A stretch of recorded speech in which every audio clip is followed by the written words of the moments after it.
پہلے آپ کو بتائیں کہ پاکستان نے باضابطہ طور پر خطے کی تازہ ترین صورتحال پر اقوام متحدہ کی سلامتی کونسل کو بریفنگ دینے کا فیصلہ کر لیا ہے۔ نائب وزیر اعظم اور وزیر خارجہ اسحاق ڈار نے اقوام متحدہ میں پاکستان کے مستقل نمائندے کو اقوام متحدہ کی سلامتی کونسل کا اجلاس بلانے کے لیے اقدامات کی ہدایت کر دی ہے۔ ترجمان دفتر خارجہ کے مطابق پاکستان اقوام متحدہ کی سلامتی کونسل کو بھارت کے جارحانہ اقدامات اور اشتعال انگیزی سے آگاہ کرے گا۔ پاکستان خصوصی طور پر سندھ طاس معاہدے کو معطل کرنے کے لیے بھارت کے غیر قانونی اقدامات کو اجاگر کرے گا۔ بھارت کے جارحانہ اقدامات جنوبی ایشیا اور خطے سے باہر امن و سلامتی کو خطرے میں ڈال رہے ہیں۔ یہ اہم سفارتی اقدام پاکستان کی عالمی برادری کے سامنے درست حقائق پیش کرنے کی کوشش کا حصہ ہے۔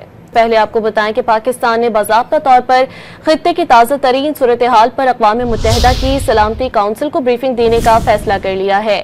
نائب وزیر اعظم اور وزیر خارجہ اسحاق ڈار نے اقوام متحدہ میں پاکستان کے مستقل نمائندے کو اقوام متحدہ کی سلامتی کونسل کا اجلاس بلانے کے لیے اقدامات کی ہدایت کر دی ہے۔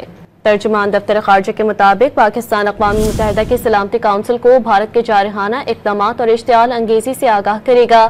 پاکستان خصوصی طور پر سندھ طاس معاہدے کو معطل کرنے کے لیے بھارت کے غیر قانونی اقدامات کو اجاگر کرے گا۔ بھارت کے جارحانہ اقدامات جنوبی ایشیا اور خطے سے باہر امن و سلامتی کو خطرے میں ڈال رہے ہیں۔ یہ اہم سفارتی اقدام پاکستان کی عالمی برادری کے سامنے درست حقائق پیش کرنے کی کوشش کا حصہ ہے۔